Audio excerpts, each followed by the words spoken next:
Bismillahirrahmanirrahim. Assalamu alaikum students. How are you? I hope you will be fine. Students, this is summer time. And के साथ साथ हमने अपनी studies पे भी फोकस करना है और अपने आप को नेक्स्ट टेस्ट और एग्ज़ाम्स के लिए प्रिपेयर भी करना है. So let's see your summer homework. Students, this is your summer vacation task. Look at its first page. These are the instructions for parents. यहाँ पर इस पेज पर पेरेंट्स के लिए इंस्ट्रक्शंस दी गई हैं और पेरेंट्स ने इनको अच्छे से रीड आउट करना है और उनको बाद यहाँ पर आपको समर वेकेशन रिटर्न टास्क दिया गया है. देखते हैं कि इसमें क्या है. आपको 4 रिटर्न टास्क दिए गए हैं जो कि आपने 7 दी गई कॉपी पर लिखने हैं. उसके बाद यहाँ पर आपको सेकंड टर्म सिलेबस नज़र आ रहा है. ये आपका सेकंड टर्म कंप्लीट सिलेबस है जो कि सेकंड टर्म में पढ़ाया जा चुका है. ठीक है, ये सारा सिलेबस है, कंप्लीट सिलेबस है. इसी के अकॉर्डिंग जो हमने आपको समर टास्क भी दिया है. इसके बाद यहाँ पर आपको समर वेकेशन टास्क में डिफरेंट एक्टिविटीज़ दी गई हैं. Let's look at its first activity. First activity क्या है? ऑपोजिट यूजिंग अन, यानी कि UN अन आपने लगाकर वर्ड्स को ऑपोजिट करना है. ठीक है, यहाँ पर डिफरेंट वर्ड्स नज़र आ रहे हैं आपको.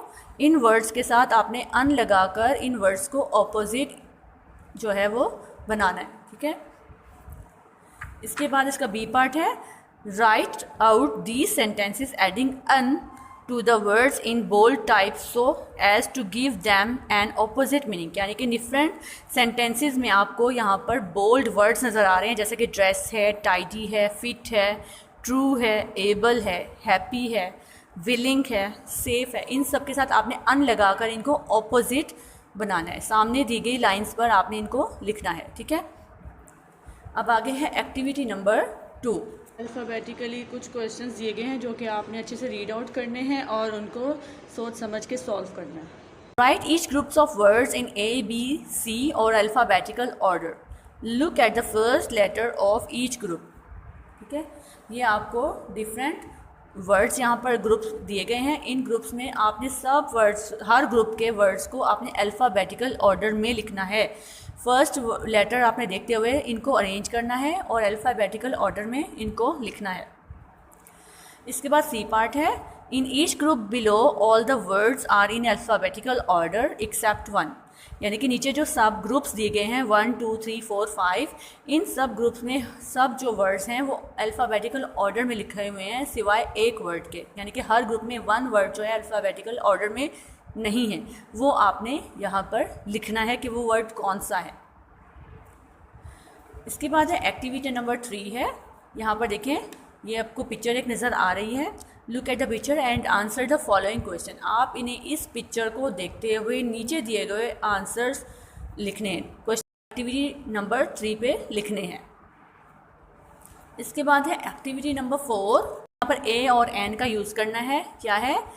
Right the names of these things, put an in front of each, the word you need are in list on the left. ठीक है, यहाँ पर डिफरेंट पिक्चर्स आपको नज़र आ रही हैं. आपने इनके नेम्स नीचे दिए गए खाली जगह पर लिखने हैं, लेकिन इनके नेम से पहले A या N का यूज़ करना है. ठीक है, और साइड पर आपको वर्ड्स भी लिखे हुए नज़र आ रहे हैं. इन्हीं वर्ड्स को आपने करेक्ट पिक्चर के नीचे लिखना है A और N के साथ.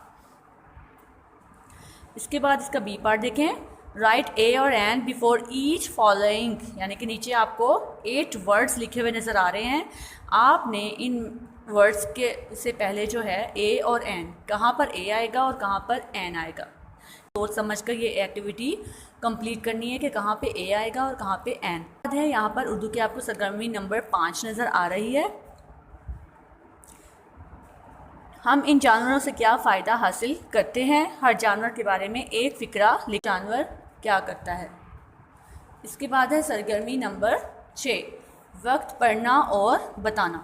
ठीक है, यहाँ पर आपको डिफरेंट घड़ियाँ नज़र आ रही हैं. आपने इन घड़ियों को देखते हुए नीचे सवालों के जवाब देने हैं. ठीक है, कि कौन सी सुई क्या बताती है. जैसा कि आपको पता है कि बड़ी सुई मिनटों को ज़ाहिर करती है और छोटी सुई घंटों को ज़ाहिर करती है.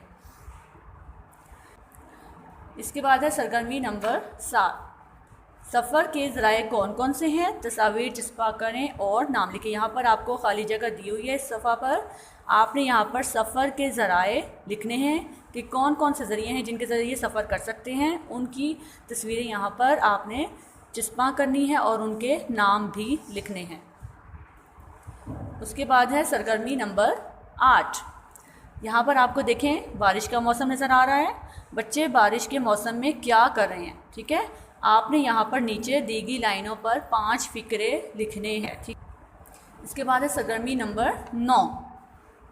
कमरा जमात में मौजूद चीज़ों के बारे में 7 फ़िक्रात लिखें, ठीक है। यहाँ पर मुख्तलिफ़ चीज़ें, आपको एक कमरा जमात बना हुआ नज़र आ रहा है, इसमें मुख्तलिफ़ चीज़ें भी नज़र आ रही हैं। इन्हीं चीज़ों के बारे में आपने 7 फ़िक्रे नीचे दी गई खाली लाइनों पे आपने लिखने हैं, ठीक है। उसके बाद है सरगर्मी नंबर 10। दी गई तस्वीर में जो बच्चे खेल खेल रहे हैं उनके बारे में 5 जुमले तहरीर करें। यानी कि यहाँ पर आपको एक तस्वीर नज़र आ रही है, यहाँ पर बच्चे मुख्तलिफ़ खेल खेल रहे हैं, उनके बारे में आपने नीचे यहाँ पर दी गई लाइनों पर 5 जुमले लिखने, ठीक है।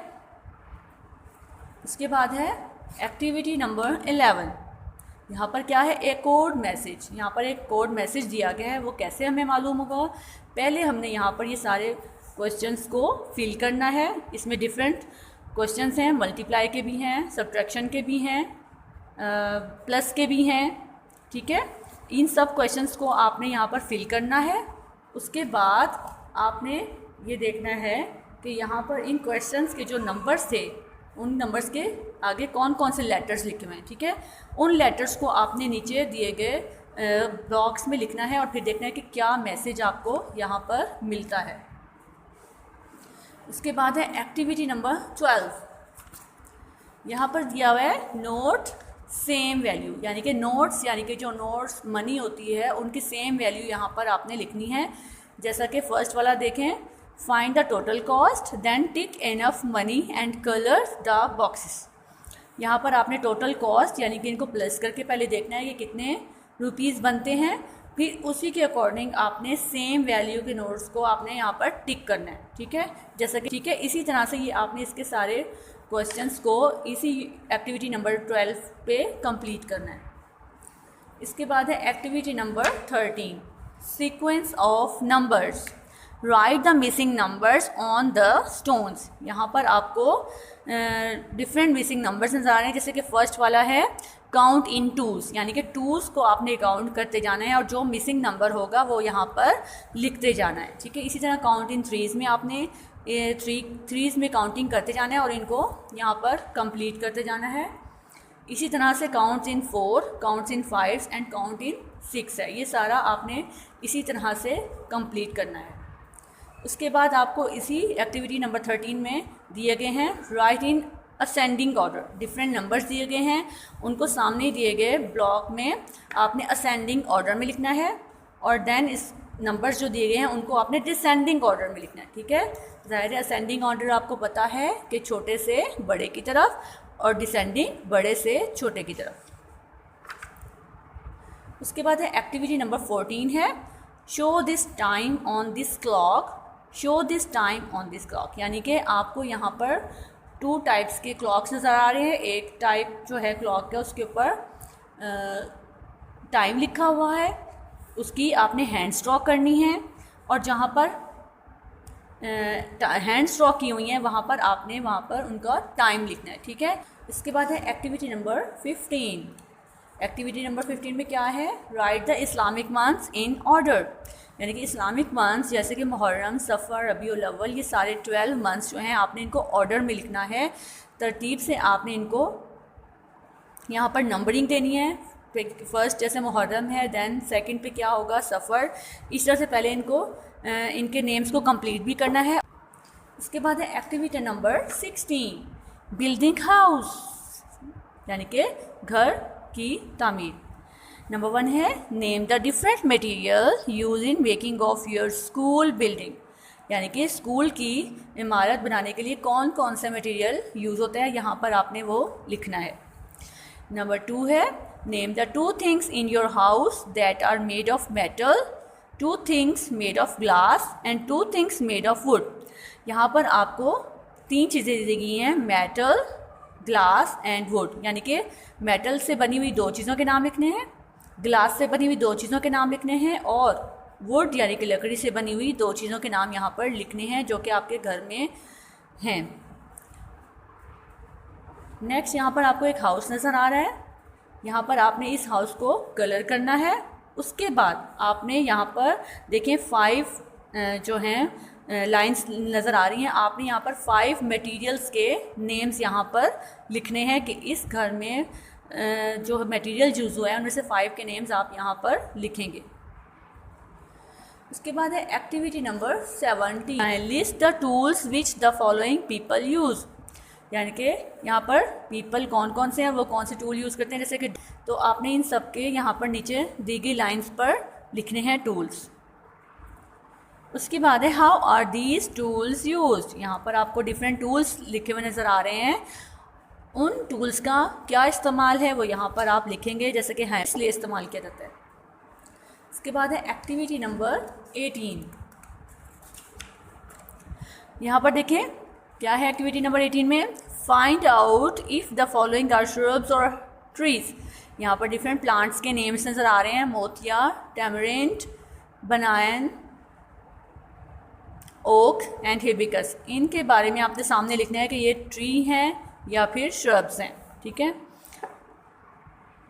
नंबर 2 पे देखें, find out the name of 4 plants that grow around you home और स्कूल, यानी कि आपके घर या स्कूल के इर्द गिर्द कोई से 4 प्लांट्स आपने देखने हैं और इनके नाम यहाँ पर लिखने हैं A, B, C और D में।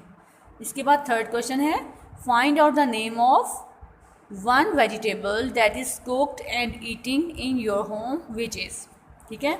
यहाँ पर आपको डिफरेंट पार्ट्स नज़र आ रहे हैं, लीफ, स्टेम, रूट, फ्रूट, यानी कि ये इनमें से कौन सी वेजिटेबल्स हैं। लीफ हम कौन सी वेजिटेबल में यूज़ करते हैं, जो स्टेम है वो कौन सी वेजिटेबल का स्टेम जो है हम अपनी कुकिंग में यूज़ करते हैं, रूट जो हम अपनी कुकिंग में कौन सी यूज़ करते हैं, फ्रूट कौन सी हम अपनी कुकिंग में यूज़ करते हैं, यहाँ पर आपने लिखने हैं, ठीक है। उसके बाद है question number 4, complete the table showing uses of plants.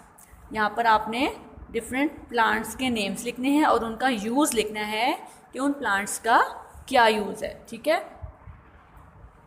इसके बाद आपको यहाँ पर एक्टिविटी 19 नज़र आ रही है।